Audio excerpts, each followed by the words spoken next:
to part 2 of a local's guide to whether a SoCal Select annual passport is worth it or not.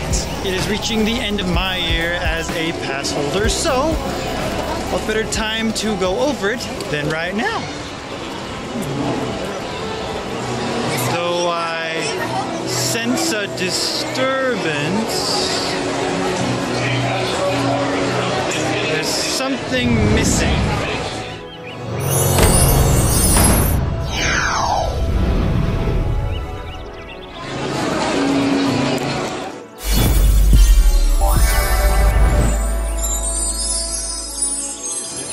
I just can't put my lightsaber to it. Wait a minute. I think I got it. I think I know what I'm missing. Egg. Matt? What gives? That's expired in October, buddy. Oh, well, you're gonna renew it, right? I decided to pass on the pass this year. Okay, well, looks like I'm going to be revisiting him later. Wait! Eric! Eric! Eric! What? I need you for this video. One important point in particular. What is it? Parking. Oh boy. Well, let's do this. Do you have your Mickey jacket? Well, ready? Not exactly. Hello, welcome to Inner OC. I'm Matthew.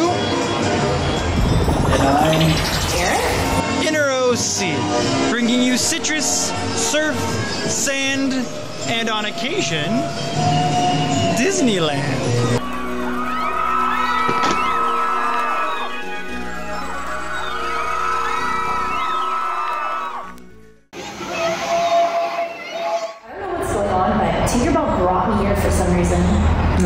It's not the craziest thing I've heard all day. Indeed, a lot has changed. Michael Eisner's position as CEO has long since been replaced by Bob Iger. I don't think we're talking to future Matt. Next to a number of aesthetic changes. We've seen the 2022 updates to the Snow White Ride in Fantasyland, and I don't know, like Mickey's Runaway Railroad. And Kendall and I have both been to Disneyland post-pandemic, while Matt hasn't. It's been very special for me to bring back memories and make new ones in a place renowned the world over. I think we know a thing or two about the magic of Disney, Matt. Yeah, we kind of have our own tips and tricks to share with viewers about how to make their experience as awesome as ours. That happens to be in my own backyard, be it about 11 miles. Also 11 miles from me. 20 for me. And Eric and I Featuring him. are here to share with you what we have learned in being a SoCal Select Pass holder, and if the decision to become one or renew one is right for you. I'm in the middle of deciding myself if I should renew, so let's go on this journey together. Wait, we're talking to past Matt. Where's future Matt?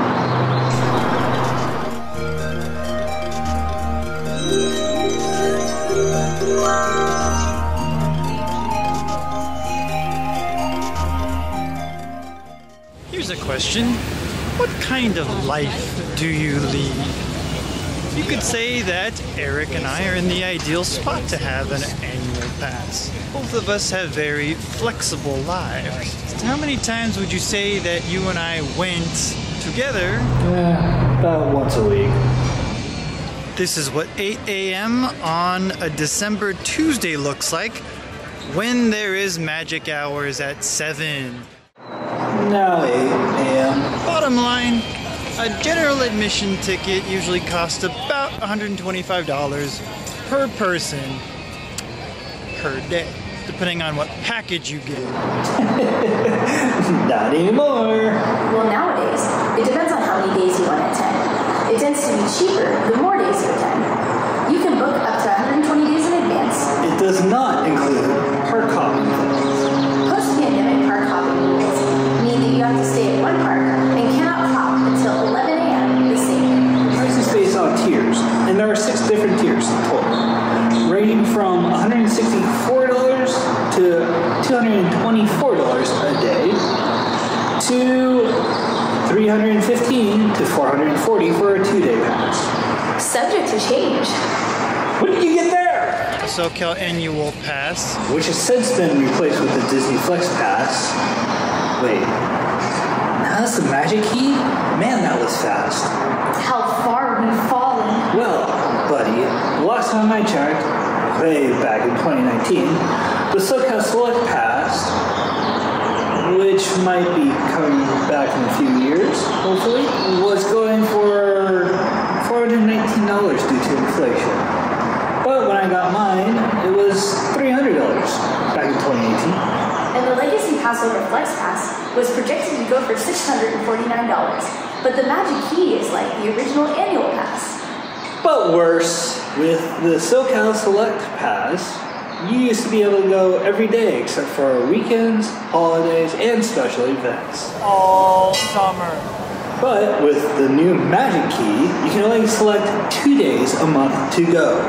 Yeah, that's a bit of a downgrade. So if you go at least 4 times a year, it's worth it. The biggest question you need to ask yourself is, why? What do you hope to gain with a full year access? Oh, how times have changed. A full year access. Yeah, right. That's never going to happen again.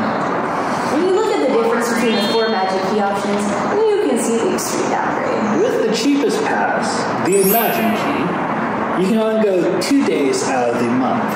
The Enchanted Key allows you to visit the park 4 days out of the month. The Dream and Believe Key is 6. 4 days and 6 days seem reasonable, but are they worth it? And with the 25% off for parking you didn't get with the SoCal Select Pass, does that make it worth it?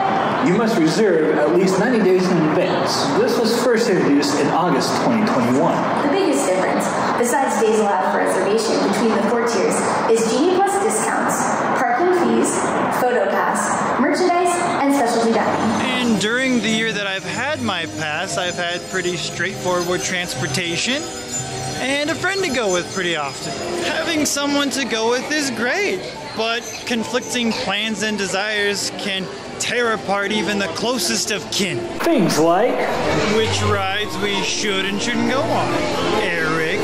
whether or not to stay till closing when someone has work at 6 o'clock in the morning, Matt.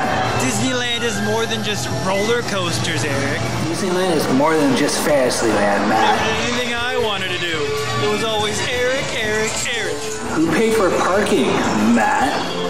Which is a total exaggeration. You did pay for quite a bit of the food there. But your attitude that one time. It was a 60-minute wait for Peter Pan, Matt. Have I been that immature? Have I really been that much of a Karen? So try to get along with those you go with. Don't be afraid or surprised by conflict. And don't be afraid of going alone. Have you really been arguing with 2019, Matt? Shut up.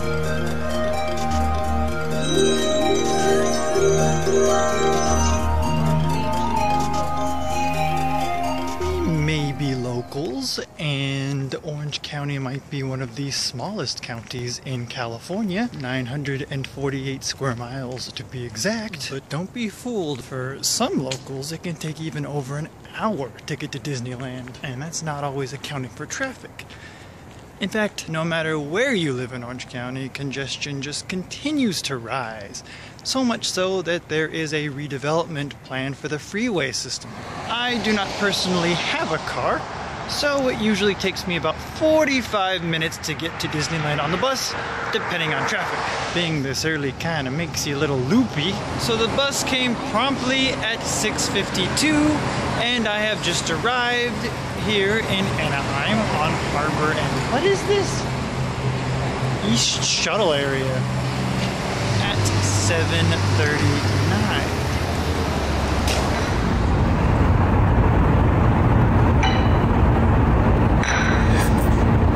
Well, if you own your own car and can drive there, you have a number of options that you can take to get you there. So, where do I start? Option number 1. The parking garages are amazing. They open a minimum of an hour before the park opens. They have so many parking spaces for so many cars. There's 3 main parking structures. They are the Mickey's and Friends, Pixar Pals, and the Toy Story parking lot. The Pixar Pals parking structure is the biggest and pretty charming. Pre-pandemic, it was $25 to park. It's now gone up to $35 a day. It's 25% off with the Magic Key Pass and 50% off with the Believe Key Pass. They have recently brought back the SoCal Select Pass, which is now called the Imagine Key. You only get $25 off at the Toy Story parking lot. So be mindful of that, my friends. And a while ago now, they built a walkway across the street, which makes it a lot easier than when we had to traverse dangerous streets back in 2019. Keep in mind, it's extra for oversized vehicles. So unless you have a camper or RV, you probably won't have to worry about this. Oversized means it exceeds 25 feet in length. Option 2. Preferred or valet parking is available at the Mickey and Friends and Pixar parking structures. It costs extra with an added upcharge to upgrade your pre-purchase parking. Car locator is included if you so choose. Option 3. The overflow parking offers include Downtown Disney, $10 for the first hour regardless of validation. To get validated, you must make a purchase of $20 or more, and it gives you 3 additional hours of parking. Without validation, each additional half hour costs $14, which may have gone up, but I don't know. If you really want to park there, all day is $66 or more. So parking structures are your best bet. There does not appear to be any free parking within a mile of Disneyland. Some hotels come with free parking, but that's only if you reserve a hotel room. If you don't have a car like Matt used to not have, rest assured. There are a number of combination transfers you can make depending on where you live. Look up the possibilities on octa.net or just use Google Maps and other best choice.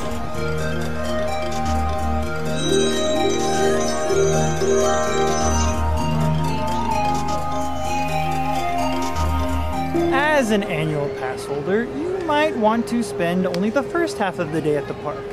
You might want to spend the evening at the park, where twinkling lights and soft pastel colors turn an otherwise cold and dark night into an enchanting wonderland. Yes. You might just want to come for lunch. I've come to find that Tuesdays and Wednesdays are some of the least crowded days. So I've come to find that the best days to go to Disneyland are on rainy days. You'll never find a line on any ride. My sister and I went on a Wednesday in October 2022. The crowds were average, but it was still a little hard to get on rides. But we purchased the Genie Pass, which is a bit of an extra cost. It was $20 per ride at the time. $25 per guest per day. To be honest, it was really worth it. And it was probably the reason we got to ride all the rides that we wanted to. You don't have to purchase the Genie Pass to get onto those. You can just purchase the reserved time.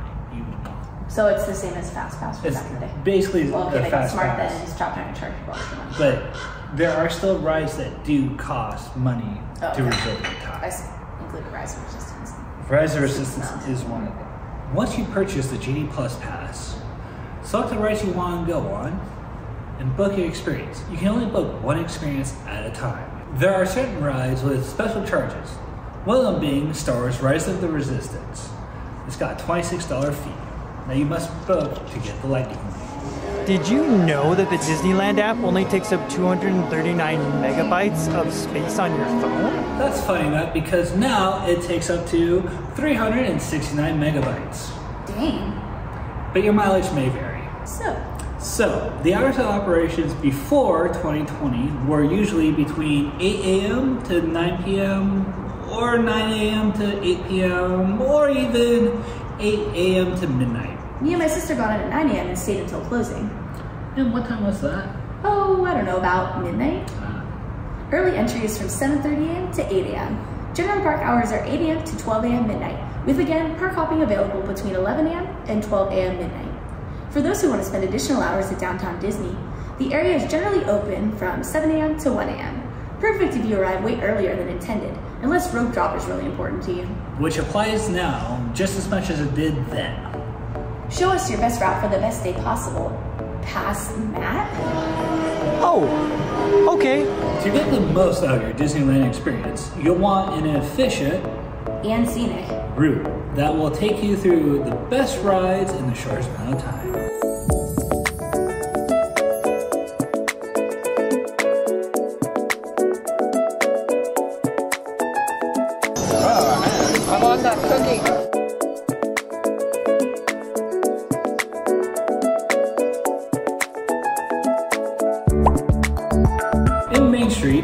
past Jolly Holidays, I would start going through Adventureland first, where some of the most in-demand rides are located. First, we have the Jungle Cruise. Ooh, Jungle Cruise. Later, man.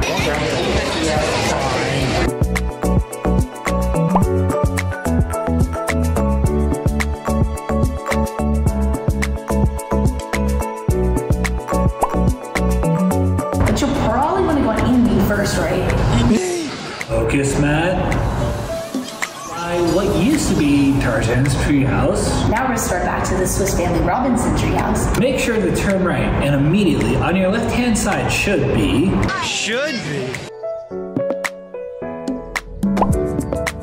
the entrance to Pirates! That is one of the best routes in our opinion. And now that Star Wars Land is open, the path is even smoother. A good time to get on rides is during parades and shows, especially the fireworks show at night. We went on Space Mountain during the fireworks show, and the line was a lot shorter. We're talking 40 minutes as opposed to the average hour. Close to closing is a really great time to go too, since people are leaving park. If you go to the park enough, you'll learn how to navigate through the crowds.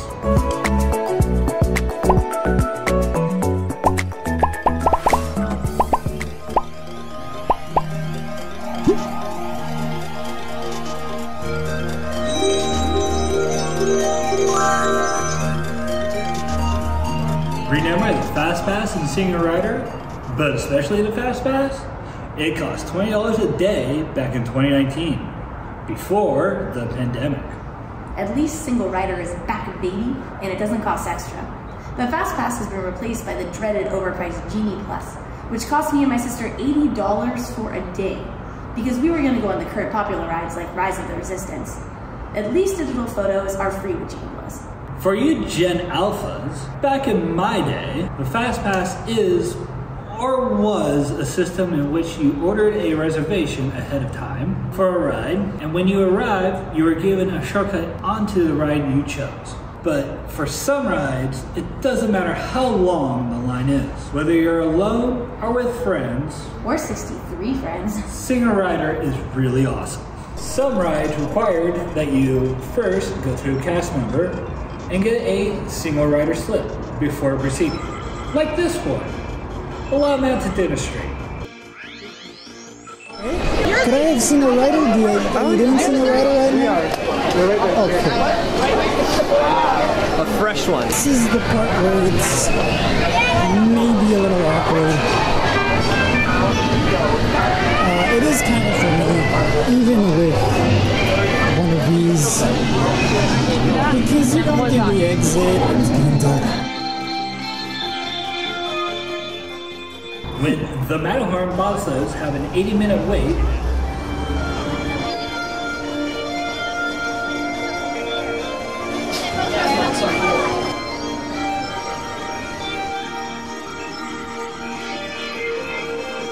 so most SingleRider lines involve you going through the exit, like Splash Mountain, which isn't Splash Mountain.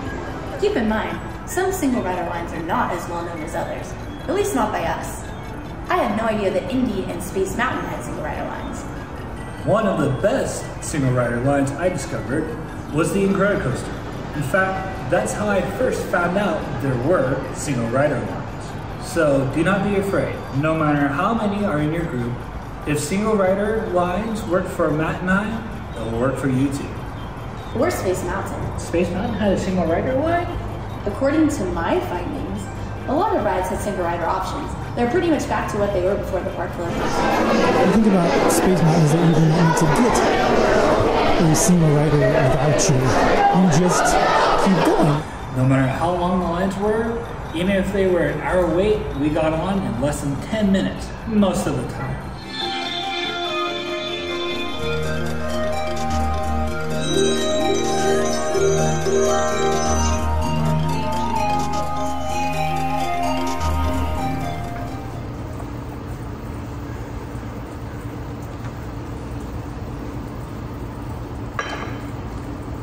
Hi there. Did you guys know that you can bring your own food into the parks?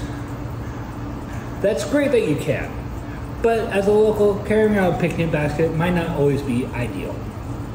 I've always loved going to Jolly Holiday, and after trying a few other places out, Matt finally agreed that Jolly Holiday was legit one of the most cost-effective places to go. It's one of the best priced places for lunch or dinner, and they have the most amazing grilled cheese and tomato soup combos in the world. When me and my sister went to Disneyland, we ate corn dogs in New Orleans Square, which were priced more than your average corn dog, but still pretty good. I also got a chocolate Mickey ice cream, which was also overpriced, but good. For Disneyland, you bet! Other notable eateries include the Red Rose Tavern. The garlic fry combo at less than $13 was very good and surprisingly filling, but unfortunately, they no longer have it. The Beauty and the Beast theme is great for the whole family. So wholesome. And the French Market offers the famed mint julep, which is not your ordinary lemon mint drink. It's gone up a little over $1 post-pandemic. Also available are some semi-filling, but fairly small pot roasts and clam chowder bread bowls. Stage Door Cafe is the best place to get hot cocoa. When it's raining like cat and dogs, the cocoa was the best thing ever. Great, now I'm hungry.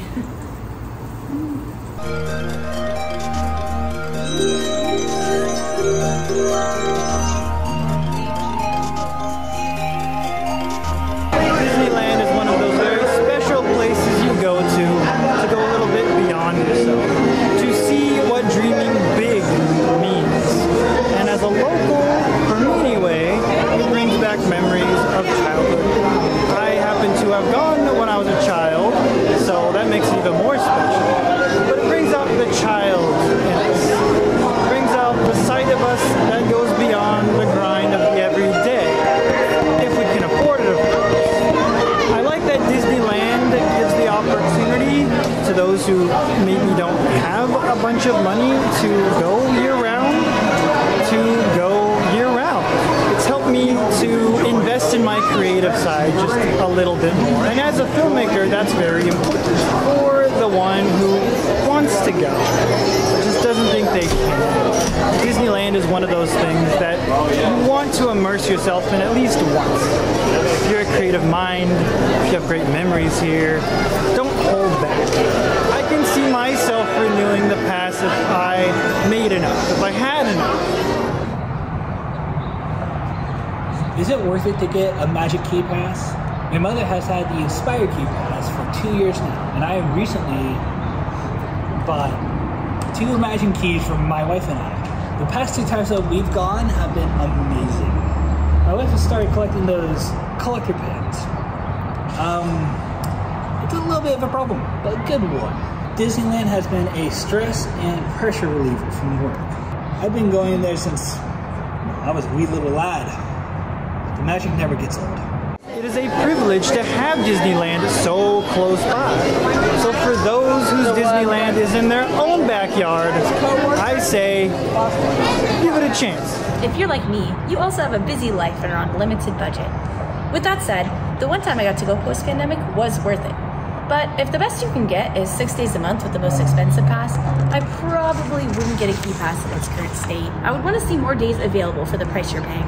I'm Matthew. I'm Eric. And I'm Kendall. From Inner OC, and I say, it's been a Disney-ful year.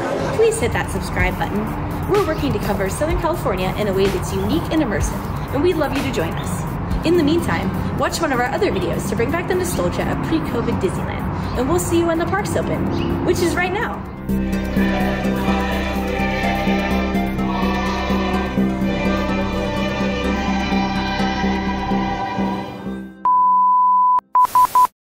Eric.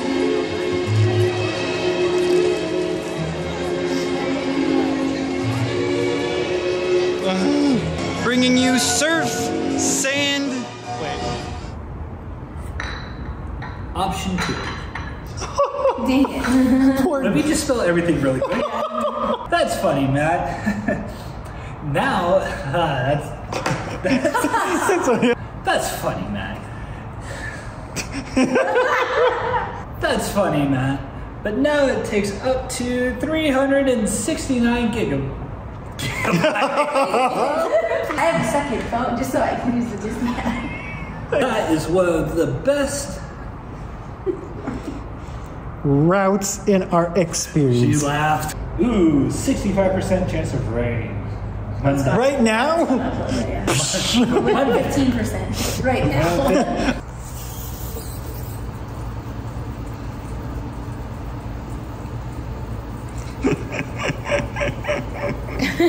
It just, at the very second, it decided to like start making ice or something. Oh. What are you even like? You're not even making anything. What? Alright, I guess I'm gonna have to. We did it. You broke the machine, man. Yeah. But I gotta sit the butt. Please hit that subscribe button. We're working. Dang it. I got it though. You got it. Okay. Please hit that subscribe button. Wait. Okay, back up. He was- Yeah. Oh yeah, you know what? Maybe just hand that to you. There we go. He's trying to hide it. Sorry. It's gonna be awkward. I totally forgot what I was gonna say. I mean, of the camera, like, there's nothing. Nope. It moved. It shifted down. Okay, we're ready, buddy. Yeah, there you go. Perfect. Eric, do your job. Oh no. We're not getting paid. What job are you talking about? This is volunteer. We can walk at any time.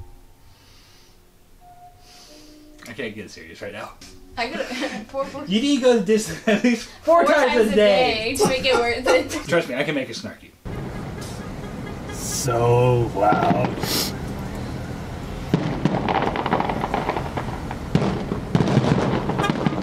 I can feel it through the car. I saw Mickey.